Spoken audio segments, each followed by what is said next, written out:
சிறுதானிய சத்து மாவை வச்சு கேக் செஞ்சு பாருங்க. வாசனையாவும், டேஸ்ட்டாவும் ரொம்ப ரொம்ப சாஃப்ட்டாவும் இருந்துச்சு. இப்ப இந்த கேக்க எப்படி பண்ணலாங்கிறத பார்க்கலாமா? அதுக்கு ஒரு மிக்ஸி ஜார்ல 1 1/2 கப்பு போல சிறுதானிய சத்து மாவு சேர்த்துக்கங்க. இனிப்புக்கு 3/4 கப் அளவுக்கு வெள்ளை சர்க்கரை சேர்த்துக்கங்க. சர்க்கரைக்கு பதில் வெல்லம் கூட சேர்த்துக்கலாம். 3 ஏலக்காய் சேர்த்து ஃபைன் பவுடரா அரைச்சு வச்சுக்கோங்க. இப்போ பவுல்ல 1/4 கப் அளவுக்கு எண்ணெய், 1/4 கப் அளவுக்கு தயிர் சேர்த்து மிக்ஸ் பண்ணிக்கோங்க. தயிருக்கு பதில் ஒரு முட்டையை கூட உடைச்சு சேர்த்து மிக்ஸ் பண்ணிக்கலாங்க.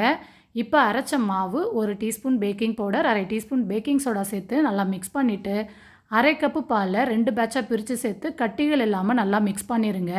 இப்போ ஒரு கேக் டின்ல எண்ணெயை மட்டும் நல்லா தடவி எடுத்துக்கோங்க. இப்போ ரெடி பண்ணி வச்சுருக்க கேக் டின்ல கேக் பேட்டரை சேர்த்து நல்லா டேப் பண்ணிவிட்டு 15 நிமிஷம் ப்ரீ ஹீட் பண்ணி வச்சுருக்க குக்கரில் 40லேருந்து 45 நிமிஷம் பேக் பண்ணி எடுத்திங்கன்னா சூப்பரான மில்லட் கேக் ரெடிங்க.